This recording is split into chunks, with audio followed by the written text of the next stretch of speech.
Hello everyone, welcome back to my channel simple learn. पिछली video में हमने motion के बारे में पढ़ा था और इस वीडियो में हम न्यूटन्स लॉ ऑफ मोशन देखेंगे और फोर्स को देखेंगे। सबसे फर्स्ट यहाँ पे है force. What is force? Force is push और pull which changes the state of rest और मोशन और डायरेक्शन ऑफ मोशन। फोर्स क्या है? पुश और पुल है, जो कि एक स्टेट को चेंज करती है, चाहे वो रेस्ट में हो या फिर मोशन में हो या फिर उसकी डायरेक्शन चेंज करनी हो। Next is Newton's law of motion. Newton's law of motion में क्या होगा? फर्स्ट लॉ ऑफ मोशन कहता है it states that an object will continue to remain in its states of rest और in uniform motion along a straight line path unless an external force acts on it. First law of motion कहता है अगर कोई चीज rest पर है तो वो रेस्ट पर ही रहेगी, अगर मोशन में है तो वो मोशन में रहेगी until the external force is applied on it. Next point is state of any object can be changed by applying the external force only. External force लगा के ही हम स्टेट ऑफ ऑब्जेक्ट जो है वो चेंज कर सकते हैं। Next is application. इसकी एप्लीकेशन क्या है या फिर एग्जांपल्स क्या है? A person standing in a bus falls forward if the driver applies brake. ये जो एग्जांपल है ये फर्स्ट लॉ ऑफ मोशन को बताता है। Next is inertia. The tendency of a body to oppose और resist any change of rest और in motion is called inertia. कोई भी बॉडी अगर वो रेस्ट में रहना चाहती है तो वो रेस्ट में ही रहेगी, अगर वो मोशन में है तो वो मोशन में ही रहना प्रेफर करेगी, और जो भी ऑपोजिट फोर्स लगेगी उसमें वो रिस्ट्रिक्ट करेगी चेंजेस को, उसको हम कहेंगे inertia. Next is a heavy body will have more inertia than the lighter body. Next, types of inertia. First type is inertia of rest, second is inertia of motion, third is inertia of direction. तो यहाँ पे हम inertia of rest की definition देख लेते हैं। The tendency of a body to oppose any change, कोई भी change को oppose करने के लिए in its state, जो भी tendency होगी in its state of rest, जो भी rest में अगर कोई चीज़ है, रेस्ट में अगर कोई बॉडी है तो उसको जो अपोज करेगी, उसकी अपोज करने की टेंडेंसी को हम कहेंगे inertia of rest. For example when the bus suddenly starts moving forward, the passengers in the bus fall backward. जब भी बस स्टार्ट होगी और जो एक ह्यूमन बॉडी है वो चाहती है कि वो रेस्ट पे ही रहे, बट जब आगे मूव करना शुरू कर देगी तो हमारी जो बॉडी है वो बैकवर्ड मूव करेगी। That is due to inertia of rest. Next is inertia of motion. Inertia of motion में क्या होगा? The tendency of the body to oppose any change. कोई भी बॉडी जो है वो चेंज को अपोज कर रही है, अगर कोई बॉडी यूनिफॉर्म मोशन में चल रही है तो। इसकी एग्जाम्पल जो है वो देख लेते हैं, एग्जाम्पल से ज़्यादा समझ आएगा। The passengers fall forward when a fast moving bus stop suddenly. Next is inertia of direction. Inertia of direction says the tendency of the body to oppose any change, कोई भी चेंज को oppose करना अगर कोई body जो है वो direction को चेंज कर रही हो, that is called as inertia of direction. When a fast moving bus negotiate a curve on the road, the passengers fall towards the center of curved road.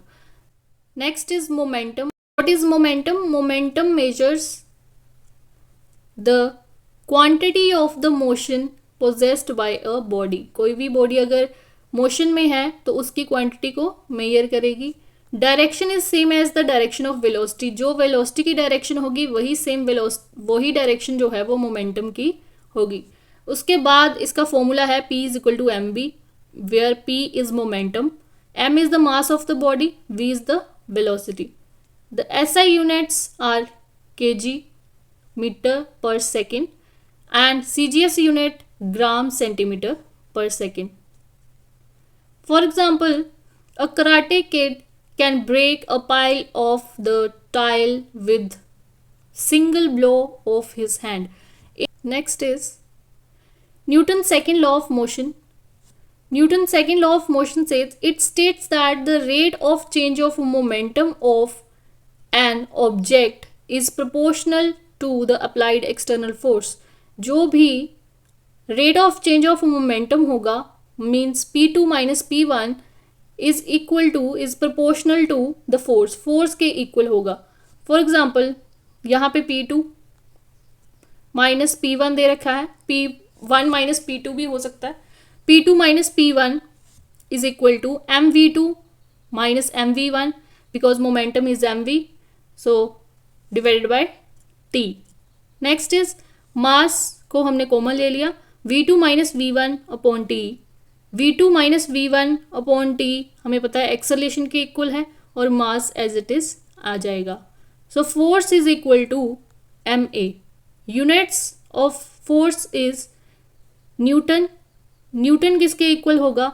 मास का यूनिट केजी और acceleration के unit mass metre per second square. So KG metre per second square ही newton के equal होगा. और 1 Newton को हम लिख सकते हैं 10⁵ dine.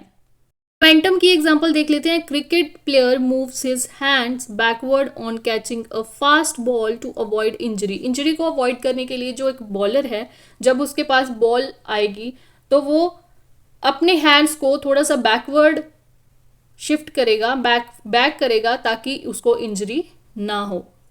Next is Newton's third law of motion. Newton's third law of motion says it states that to every action there is equal and opposite reaction. हर एक action पे there is a reaction. For example,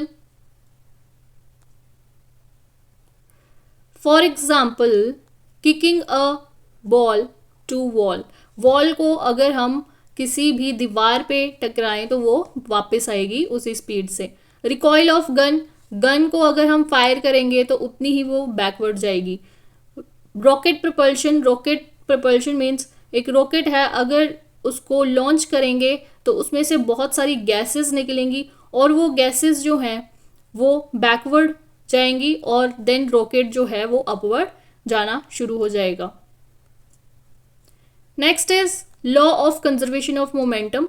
law of conservation it states the result of Newton's third law of motion. ये Newton third law का ही एक result है. According to this law the total momentum of the system of object remain conserved before and after their interaction.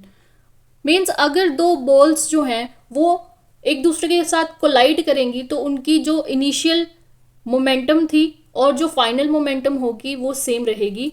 It means वो क्या रहेगी? Conserve रहेगी. यहाँ पे एग्जाम्पल से देख लेते हैं. Collision of one body and second body का मास, फर्स्ट बॉडी का मास ma, सेकेंड बॉडी का मास mb और फर्स्ट बॉडी जो है वो ua वेलोसिटी के साथ जा रही है और सेकेंड जो मास है वो ub वेलोसिटी के साथ मूव कर रहा है.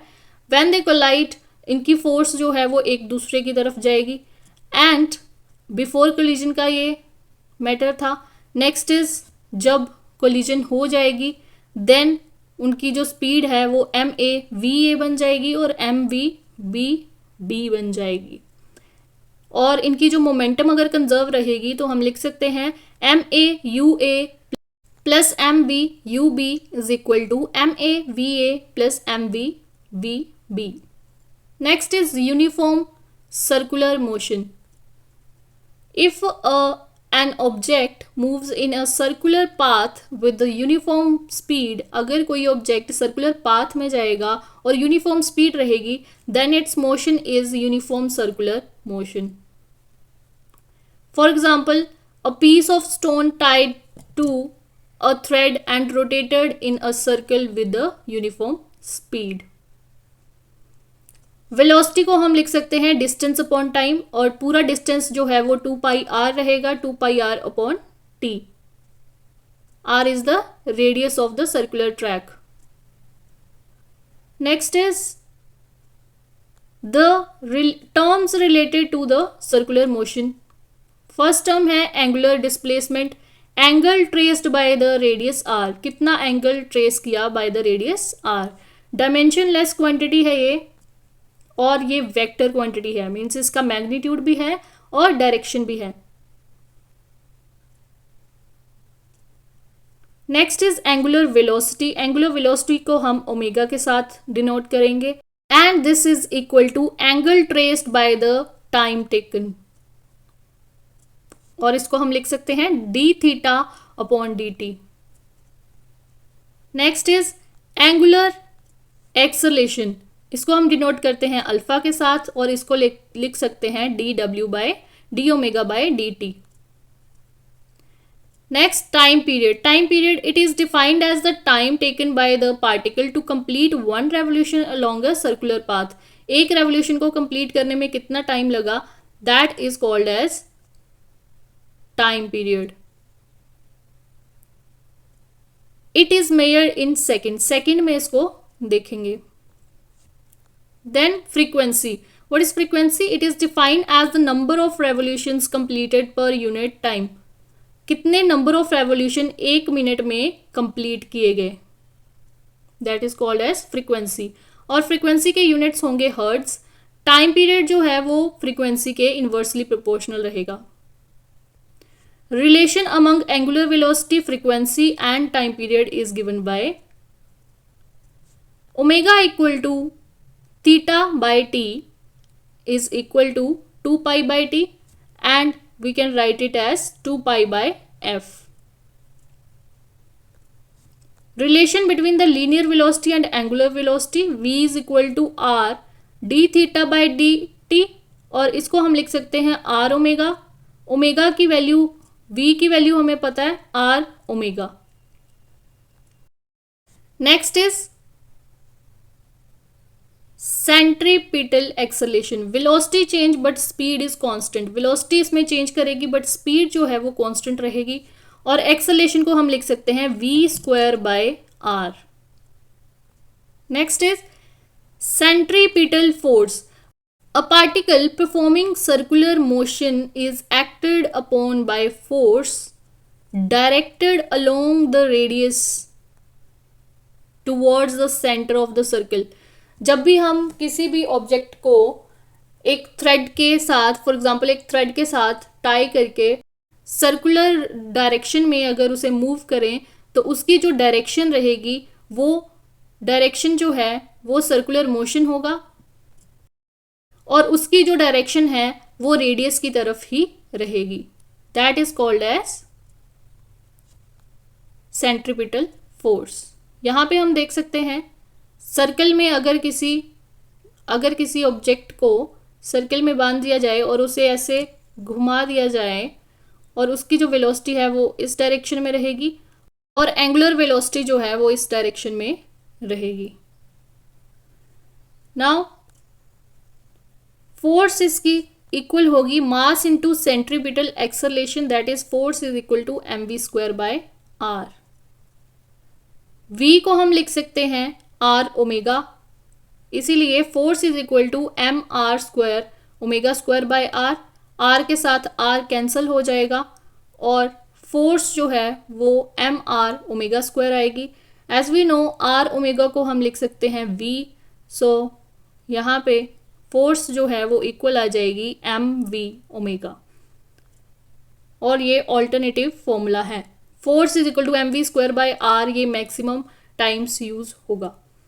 सो इसके बाद हम नेक्स्ट जो है वो क्वेश्चन प्रैक्टिस करेंगे. जो भी हमने फर्स्ट टॉपिक किया, सेकंड टॉपिक किया, थर्ड वीडियो जो होगी वो क्वेश्चन प्रैक्टिस की होगी, और इसके बाद नेक्स्ट टॉपिक, उसके बाद उस टॉपिक के रिलेटेड जो होगा वो क्वेश्चंस की फिर से प्रैक्टिस होगी. I hope you like this video. Thank you so much for watching my video. Like and subscribe.